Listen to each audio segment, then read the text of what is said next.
Hello, everyone. My name is Dillon Callaway. I'm a 2017 graduate from Mulvane High School. Reason I'm here today is Mr. Nelson reached out, asked if I'd kind of share a little bit of my experience, my story, and then just kind of tell my path of what it was like for me in life from graduation of high school till to the point that I'm at now, and then kind of looking forward. So, looking forward, and we can get into it with maybe the first question. So, so what made me choose the guard? So when I was in high school, just like maybe many of you, I wasn't exactly sure what my options were going to be. I wasn't sure what I wanted to do with life. But there was a part of me that knew I wanted to do something more and serve in some capacity. My grandfather, he served in the Navy during Vietnam. So, as someone who I look up to a lot, that was something that I wanted to kind of idolize and do as well. So, for me, I knew I kind of want to join the Air Force. I knew it'd be something that might be a little bit more to to my speed and whatnot.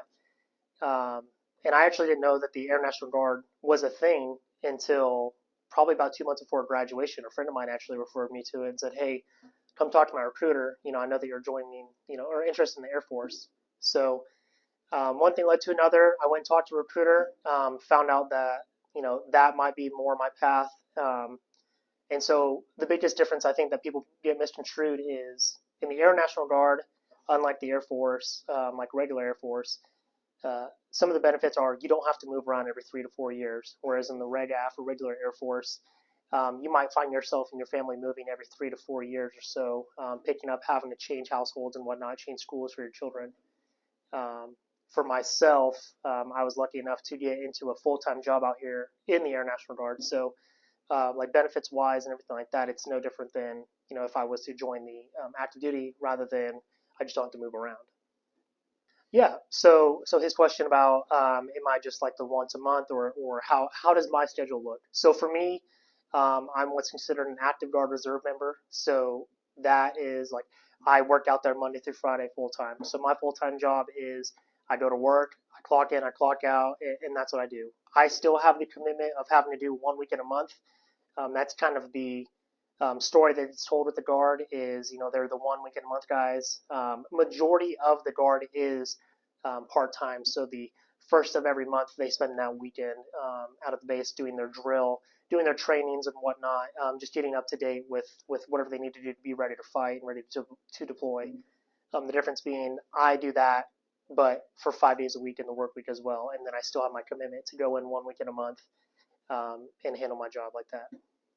Yeah, so my daily job, I actually, when I enlisted in 2017, I went through my basic training and then my tech school. And when I got through school, my job was related to like administrative assistant for my squadron. So I worked directly for my commander who ran the squadron and made sure that all programs and policies were in place. I was kind of his right hand man. I did that from 2018 until May of this year, where I moved around a couple of different squadrons, had some luck, and had a good word put in for me each place I went. So I was granted opportunities at different squadrons to see how they do their thing.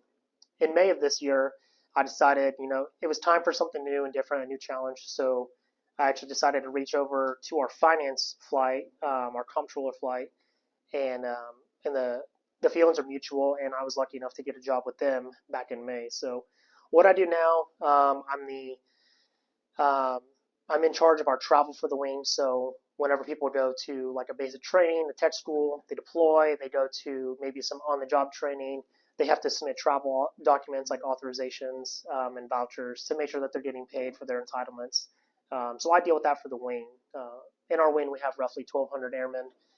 So I see quite a bit of travel documents throughout my day-to-day job. I also deal with ensuring that when you travel, we have government credit cards that go into that, and I just make sure that everyone's credit is good. Their credit cards are good. If there's any assistance that's needed, I reach out to whoever that person may be and get that taken care of. And then recently, I've actually been selected to run my section as a section chief. So I will be actually handling more of the administrative roles, kind of from a higher level, ensuring that the people below me kind of do those jobs as well as dealing with military pay and civilian pay. So we have civilians who work out there on base called technicians who work, the 9 to 5 with our people as well. So they go in and we certify their pay as well. Same with the full time and drill status guardsmen as well. Yeah, so for my first job when I was the admin support, I did go to school for that as my initial tech school. That was back in 2018. I went to Keesler Air Force Base, Mississippi.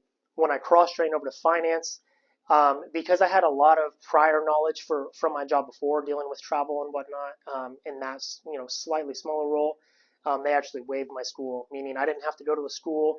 I just kind of had some on-the-job training, and then you naturally progress over time to the proper skill level that you need to be to go with whatever your position is.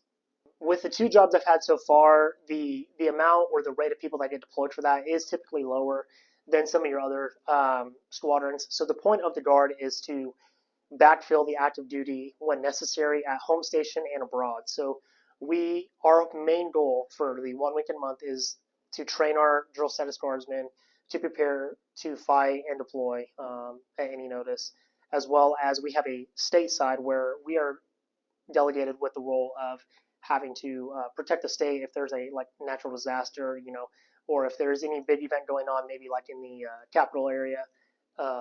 We'll go up there and kind of help with that. So for myself, in my admin role, I didn't have any deployments. I've had a few different times where I've gone places, but nowhere like out of country to this point. And then in finance now, this is actually every 3 years we are on a deployment cycle. So this year is the year, but since I'm so new, I don't have the skill level yet obtained to do that. But my supervisor actually, at the moment, he will be deploying later this year.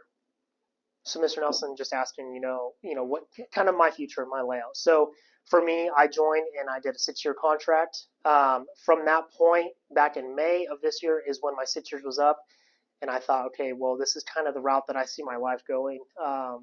So, with some talks with my wife, and then some discussions, we realized like this is the life that we enjoy, like we want to have. So I actually re-enlisted for another 6 years. That will put me over kind of the halfway point to 20 years. And yeah, so this job has afforded me some great opportunities, in my relatively short time.